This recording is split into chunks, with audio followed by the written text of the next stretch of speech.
Dokter sedang memeriksa mata gadis kecil itu. Diam-diam ia mengaktifkan saklar tersembunyi seketika cahaya menyinari mata gadis itu, menyedot air matanya dan menetes ke dalam botol kecil. Dengan begitu si dokter menyelesaikan koleksinya.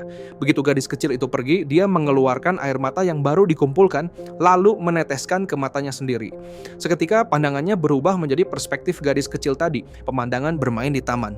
Dokter itu langsung merasakan kebahagiaan si gadis. Setelah puas, dia menyimpan air mata itu untuk koleksinya agar bisa dinikmati lagi nanti. Rupanya, mencuri air mata pasien untuk mengintip kehidupan mereka adalah hobi menyimpang sang dokter. Tibalah waktunya si dokter kedatangan pasien favoritnya. Sang dokter lalu memeriksa wanita itu dan melihat lebam di wajahnya. Dari ekspresinya, dokter menduga ini ulah pacarnya. Dokter yang penasaran mencoba membuktikan dugaannya. Ia mengulang aksinya, mengaktifkan saklar dan mengumpulkan air mata wanita itu.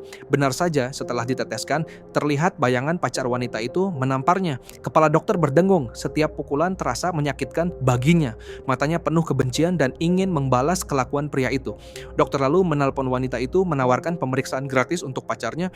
Kemudian dokter segera bertindak mencampur air mata 3 pasien pilihan. Lalu pria itu datang. Namun saat pria itu lengah, dokter menuduhnya melakukan KDRT. Sebelum sempat bereaksi, cairan misterius sudah disemprotkan ke matanya. Seketika kepalanya berdenyut liar. Di bawah pengaruh air mata mengerikan itu, pemandangan mengerikan menerpa. Ternyata ketiga air mata pilihan dokter pernah mengalami nasib tragis. Ada yang dikuliti hidup-hidup, ada yang disiksa. Adegan berdarah ini membuat pria itu muntah hingga lemas. Pria itu lalu pulang dan masih terbayang pemandangan mengerikan. Sesampainya di rumah, ia hanya bisa meringkuk memeluk kepala, lalu wanita itu menghampiri, tapi dalam keadaan tak waras. Pria itu berubah menjadi penyiksa, mengerikan di matanya lalu menusuk-nusuk wanita itu dengan pisau. Dalam halusinasinya, ia mengira sedang melawan, tak sadar sedang membunuh pacarnya sendiri. Setelah pacarnya berlumuran darah, ia baru sadar dan langsung histeris.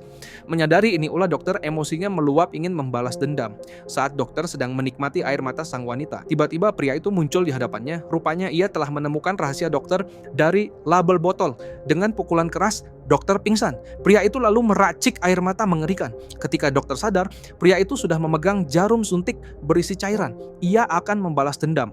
Saat dokter mencoba melawan dengan pensil, pria itu semakin murka dan menyuntikkan cairan ke mata dokter. Seketika ribuan pemandangan mengerikan membanjiri otak dokter. Ia menderita tak tertahankan dan lebih memilih mati. Dokter lalu menusuk pensil ke matanya sendiri. Demi menghentikan horor di kepalanya, ia mencungkil bola matanya. Dalam kesakitan ia sadar, dengan gerakan cepat dia menusuk pensil ke leher pria itu.